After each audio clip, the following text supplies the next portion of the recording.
Thanks for listening to the VoiceOver Ladder. This podcast is not instructional, but it's a conversational pile of opinions on what has or hasn't worked for some people.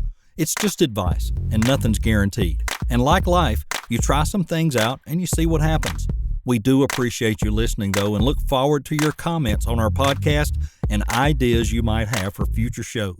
And until then, keep on grinding.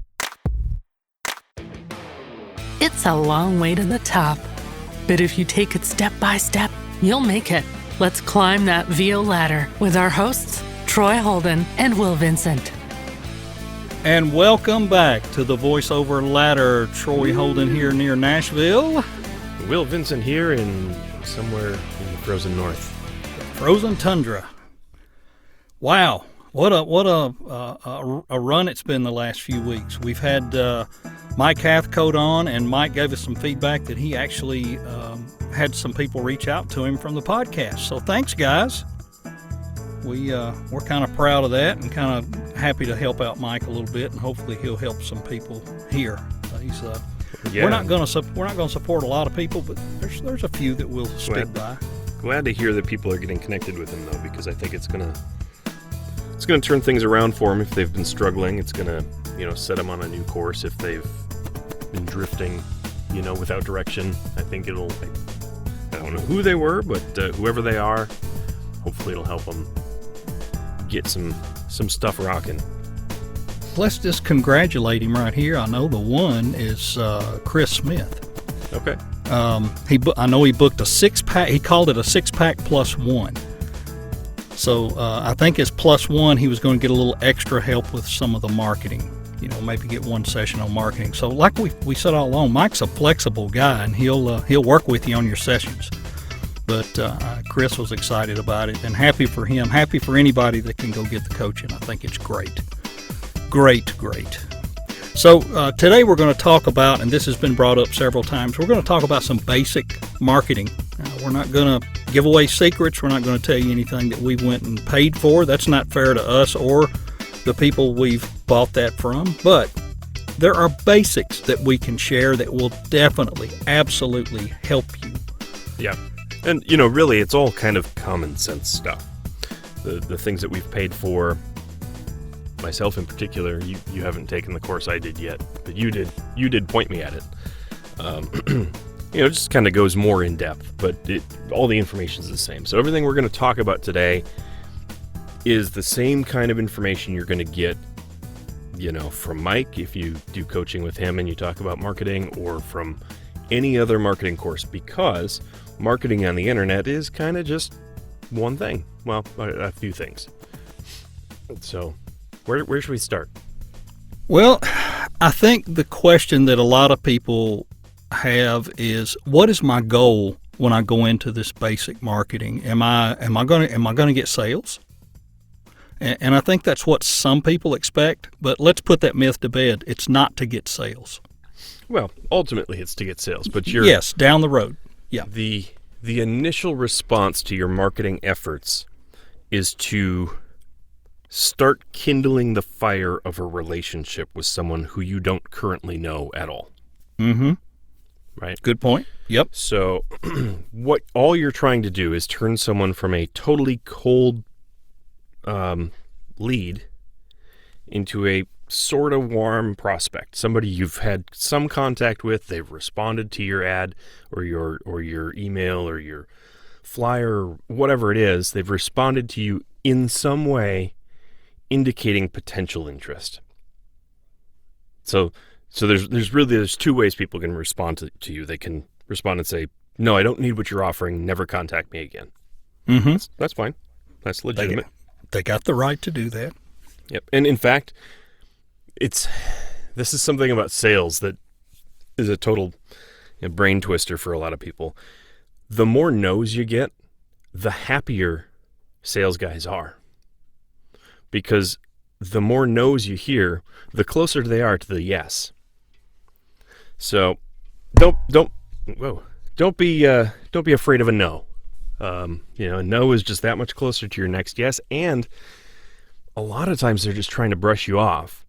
So you could potentially try and circle back, feel it out a little bit. If they're pretty vehement, like, no, I don't need what you offer, just mark them as disqualified and don't bother them again. If they're like, no, I'm not interested, I'm super busy, whatever, maybe reach out again in 6 months. Maybe. Yep. Yeah, if they play I've already got somebody doing that, I've already got, a handful of people. Right. B. And the other way you could do that if you don't want to proactively reach out, although in that case you probably should, is just plant the seed that, hey, should your situation change, I'm here. Just, keep my email and reach out to me. So we're getting a little further down the field than we should. We should probably back up and start at the beginning. But yeah, the outcome is not a sale. If you get one, great. But the goal of your marketing efforts is to start a relationship. Right. And that's it. Right. So when you're doing this, you're wanting to do something with this information you're going to go out and gather. You got to keep it somewhere. There are CRMs out there. You can use Excel. What have you? I know you've looked at some options and are using some options. Yep. So I'm using Voice Overview, which is primary. It's not really a CRM. It's primarily a business organizational tool for tracking your auditions and your jobs. It's connected with Wave apps. So you can do billing and invoicing and stuff with it. I don't want to talk too much about it because we'll do another episode about tooling down the road. But it does have a basic CRM. There are other CRMs that are much more robust that could probably do a lot more for you. But for stuff like this, you probably don't need it. Basically, all you need to do is keep track of who you're contacting, when you're contacting them, and when you need to contact them again or not at all. Right? Mm-hmm. A spreadsheet's fine for that. One of the questions that I had the other day, and I think I had heard this answer somewhere else. You contact somebody, and we'll talk a little bit later about when you're sending that, how to send it. But you contact somebody and you hear nothing, and you know how some of us are. 3-4 days we hadn't heard anything. They hadn't responded at all. What's a good timeline to go back and say, hey, I didn't hear anything? Or should you? You should. But we're getting a little too far ahead, so we should back up and talk about how do you find these people first. Then we can talk about this aspect of it. So how do you find somebody? Well, it's real simple. You Google them, right? You are providing voiceover services. You want to partner with someone who provides a product that needs what you offer. Somebody who does phone systems, somebody who hosts phone systems, perhaps. Somebody who creates radio commercials, TV commercials, explainer videos, medical narrations, audiobooks, whatever, right? Whatever you think. Here's the thing. You need to be creative to really get ahead. So put your little creative cap on and think through all the different possible kinds of business that would benefit from what you offer, whether it's voiceover or something else. This is applicable to anything. If you're a photographer, you'd want to call, wedding venues and say, hey, do you keep a list of photographers that have worked there? If you do, I'd love to be on it. And that's all you're going to do. You're going to reach out to somebody who would use your service as a voiceover artist and say, hey, do you keep a roster of voice talent? That's it. You're not going to send them your link, your reel. You're not going to, nothing else. But you need to make it personal, right? So you need to do a little bit of research, figure out who these people are. So you do a Google search, you find, XYZ Video Inc., right? You go look at XYZ Video Inc.'s website, and they'll probably have some examples of their work. You look at those, you see, A, do they use voiceover, or should they be? If they're not, maybe they aren't, but the videos they're doing would benefit from it, and they just haven't thought of it because they assume it's too much or whatever. Preferably, they're already using it on some things. Then you figure out who works there. Who's the owner, who's a producer, who's the director, who's the creative director. If you can find that person, that's the one you want to target. Find out what you can about them. What's their name? How long have they worked there? Which projects that you looked at did they work on? Things like that. And then you want to personalize the message for that person so that they know that, you're not just sending out mass amounts of email to everybody. You're specifically trying to get a hold of them because you like what they do and you would like to work with them because you think that what you offer would benefit them and their clients. That's it. It's no more complicated than that. And the goal of that email or, Facebook ad or whatever it is, but we're going to focus on email for now, is just to get a response. Any kind of response. It could be a no, go away, I never need your service. It could be a, I'm not really interested right now, we're really busy. Or it could be a, yeah, sounds great, what are your rates? Whatever it is, a response will either end the relationship and disqualify them, or will start that relationship. And that can be a very slow, smoldering, yeah, sounds interesting, but I'm super busy, reach out in 3 months, or whatever, And you can do the... Or it could be a, oh my God, I've got a project right now that I need a voice for. Right, you never I'm so know. glad you reached out. Right. And you can also do this on LinkedIn. You can search on LinkedIn the same way and a lot of times really get, the name and what they do and whatever. Yeah. I'm LinkedIn doing is some, a great resource to find out who works somewhere. Yes. So if you find a website, but you don't know who works there, go search that company on LinkedIn and you'll be able to find the employees more often than not. And you can reach out to them there, or you could try and find their email and reach out to them by email, or do both. I'm doing some local stuff, and I'm saying this may work for you, it may not. The Chamber of Commerce is a good resource. If you're in a smaller, mid-sized town, they can allow you to come. And right now, with everything going on, it's not as prevalent, but they still have some functions to where they allow people to come speak. And you can go speak about voiceover and take your video demo and show people what you can do for their phone systems. Business cards. Your website and all that is your business card. But if you're local and you want to get some things out to manufacturing companies, doctors' offices, banks, go drop a card off. You can, of course, here you can't go in a bank hardly anymore, but you can at least reach out locally. Go to the drive-up teller and drop your card in the tube. Yeah, just whatever it takes. But your local businesses need you too. And don't forget local radio stations. Will and I had this conversation. There are so many of them that have one guy doing every daggum commercial. He does them all. And he would love to have some cheap help. Yeah. And you can help him out reasonably to get experience with radio stuff. And, if he's been doing it long enough, he's going to teach you how to say 80 words in 30 seconds. That's what it's all about. So. But there's a lot of creative things you can even do locally. Just think about that. And if somebody hires you for something, ask about the other thing. I ask everybody that gives me some kind of business type job, do you have a phone system? Could I do your phone system? It's just a habit to ask because you never know. And I did get one of those. Dentists, eye doctors, all great for that sort of thing because they all have a phone system of some sort. It may be basic. It may just be a thank you for calling so-and-so, blah, blah, blah. And then like an after hours, our office is now closed, but they still need a voice. Right. And if you do it and do well at it, they'll tell their friends and they'll tell their friends. And especially in a smaller town, these guys get together and talk about that. It's they appreciate it. And you mentioned the personalized message. That's great. I think that is fantastic. Stay away from those info at boxes. It's unless it's. I have seen if you're soliciting agencies and things, there's not much other way in. But we're not talking about trying to get an agent. We're talking about going to video production companies and people that could use you direct. Agencies is a absolutely it's key. Real world example. I recently had reached out to a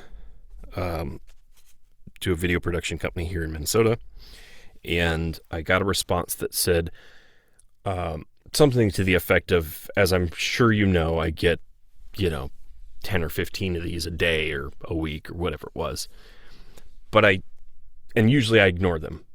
But I responded to you because you actually took the time to go and look at my website and comment on, something that you liked, or you took the time to do the research and actually talk to me personally. It wasn't an obvious form letter. You sent an email to me. You didn't send an email to 500 people. Right. And we're the same way. We all want a little bit of personal in it if we can get it. I even on all these platforms, I like it when somebody sends me an order and they say, "Hey, Troy," da da da da da. And I even ask for people's first name as one of my requirements. I don't want to do business with ZBot744. I want to know who you are. Right. What's your name? It makes it a lot better. But here we are getting creative. We're getting outside the box. We're trying to do some things to help ourselves. And part of this too is set aside. Even if you're part time, set aside whether it's so many hours a week or so many hours a day or an hour a day or 30 minutes a day or a target. I'm going to reach out to 5 a week. That's 1 a day. It's not that hard. You got to start somewhere. You can't do 100 the first week. No, take your time because it wouldn't be quality anyway. Right. And that's the other thing is you don't want to just dig up a list of every video company in the state and send it to whatever their info at or whatever email address is. You want to do some research and find out if it's even worth your time. And that may take you an hour to research one. But if it takes you an hour to research that one and you can send a very personalized message to them because you've done your research, you know who they are, you know what they do, and you already know that you provide something that they use, you've highly qualified your lead. That's the kind of leads you should be looking for. Not, I went and paid $5 to somebody on Fiverr to generate me a list of leads that is just names and email addresses and I know nothing about them. That does nothing for me or for them. What I need is highly qualified leads. Now, at some point down the road, I very much suspect that I'm going to be hiring a virtual assistant for this. I'll train them how I want it done, and I'll have them do it my way. But that's down the road. That's when I'm, when I'm in the booth for 5 hours a day, recording and making several $1,000s a day recording, and I don't have time. That's when I'll do that. But for now, a couple hours at night before you go to bed or on the weekend, whenever you've got time, go do your research and find some context. We'll talk about scheduling and stuff on another episode. I think that's a great topic. It is. It is. Just consistency is key here, really, right? Keep feeding what do you think about your machine. What do you think about niche targeting at this time? So I'm really leaning toward radio, TV commercials. That's what I really like. You shouldn't burn your time going after e-learning or medical stuff. Focus on what you're after. True. If you absolutely hate doing e-learning and medical narration and stuff, don't waste your time there. However, there's a lot of money to be had there. Oh, yeah. So you would be leaving a massive amount of income potential on the table if you just flat out ignored that region. Mike Hathcote, in fact, doubled his, I don't know the exact figure, but he said something like he doubled his income last year because of the explosion of e-learning because of COVID. So,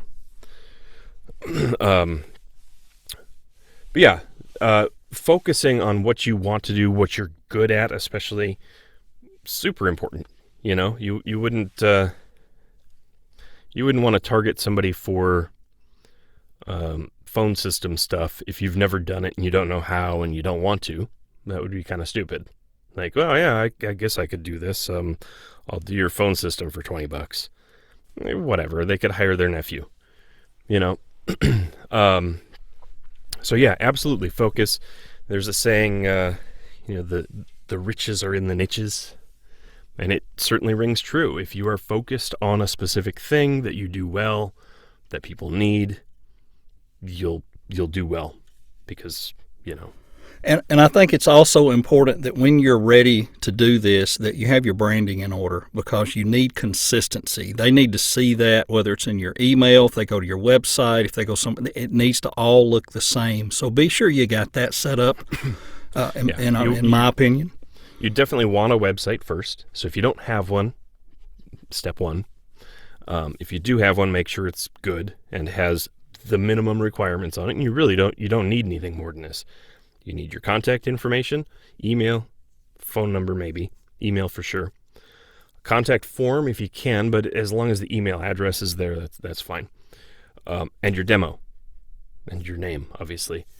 That's it, right? They need to know who you are, how to contact you, and what you offer. That's it. And you want that all right up at the top where they can get to it quick and easy, and you want your website to load as fast as possible.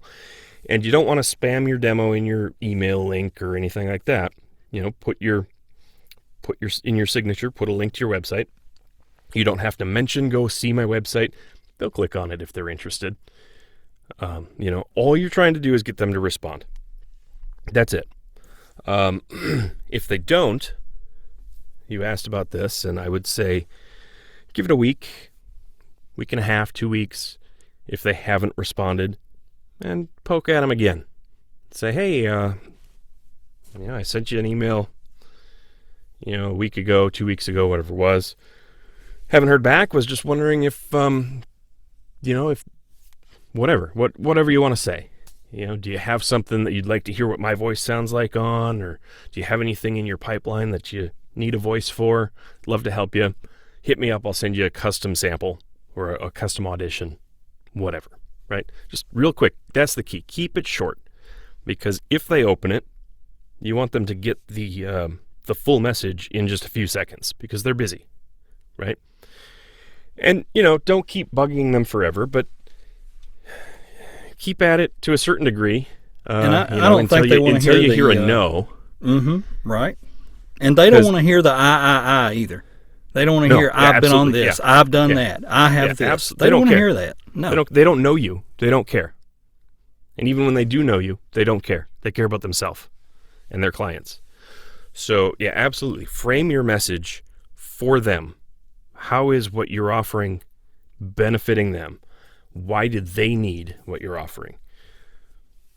What are you going to do for them? Not, hey, I'm really good at such and such, or hey, I'd love to work with you, or hey, I'd really love to help you with this project. No.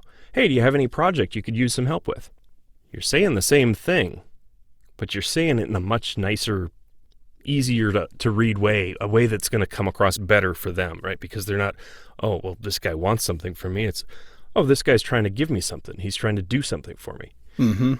He's trying to help me. Better approach. So yeah, just periodically reach out until they either respond, favorably, neutrally, or negatively, and then adjust accordingly. So then once they've responded, you're going to either flag them as, disqualified if they say never contact me again, or as a prospect instead of a lead. And then whatever your prospect handling flow is, you're going to still want to keep touching base with them, but not as frequently, right? Right. Hot lead, cold lead. Maybe quarterly. Mm-hmm. Quarterly, right. or every 6 months, whatever it is. Something to keep your name in front of them, but not every month. That's too much. That's it. And we want to encourage you, start with a few. Start with one a day. Whatever it takes, 1 a day, 5 a week. That's not a bad start. That's 20 a month. That's 240 a year. You'll get there. And the other way you can do the same thing, you could do it in person. A little bit more difficult now. You can also call people. So look in the phone book. That's still a thing, I think. Pick up the phone, call somebody and say, hey, can I talk to your creative director? Well, that's me. Oh, cool. My name is so-and-so. Do you keep a roster of voice talent? Yeah, I do. Oh, okay. Can I send my demo over to you? Sure, here's my email address or whatever, right? Or, no, thanks, we're all set. Okay, thanks. Whatever. It's that simple. Yep, and just move on and forget it and keep going. People are very anxious about phone calls and stuff sometimes. It doesn't have to be any more complicated than that. You call, you asked to talk to the right kind of person, creative director, producer, whoever it is, depending on where you're calling, or if you're calling a doctor's office, like, hey, who's your office manager? That'd be the person that would take care of their phone system in a doctor's office, the office manager. Yeah, and you're most likely you're not the shyest person in the world. If you're in voiceover, you shouldn't have a problem talking to people like that. So well, and even if you are, just imagine that it's your microphone and sure, one of your other voices talking back to you. Fake it till you make it. That's what we say often. So yeah, but no, you just want to get hold of the right person. You want to say, hey, here's my name. Here's what I do. Can I help you out in any way? And they'll say sure or no, or maybe some other time. It's going to be one of those three. And there you have it, ladies and gentlemen. That is basic marketing that should get you started. I mean, this is really a good lump of information to get you started. So go back and listen to this about 7 times and write all your notes down and get started. We want to encourage you. Do it one a day and do it the right way. Don't just, like Will said, don't go to the info at or user at. Get a name. Sakes, dig. Do not be a spammer. Yes, dig. Get a name. You'll get Figure out who you're talking to. Personalize your message to them. Respect their time. And if they say no, leave them alone. There you have it. Great advice. Hey guys, we're going to get out of here. We got more things coming up. We appreciate everybody joining us today. And as usual, we'll be popping right back every Monday with a new episode. So we hope this little bit of marketing. Same bat channel. That's it. We hope this little bit of marketing helps you out. I bid you all a warm farewell today from Tatertown, Tennessee. Will, take us to the house. Oh man. I'm drawing a blank for an appropriate Scandinavian farewell from Minnesota. So I'll just say bye. Later. The VoiceOver Ladder is available on Spotify, Apple, and Google. Be sure and subscribe so you don't miss an episode, because we may drop one at any moment. Do we know what we're doing? Not really. But we are learning and making progress, one rung at a time, as we all climb the VO ladder.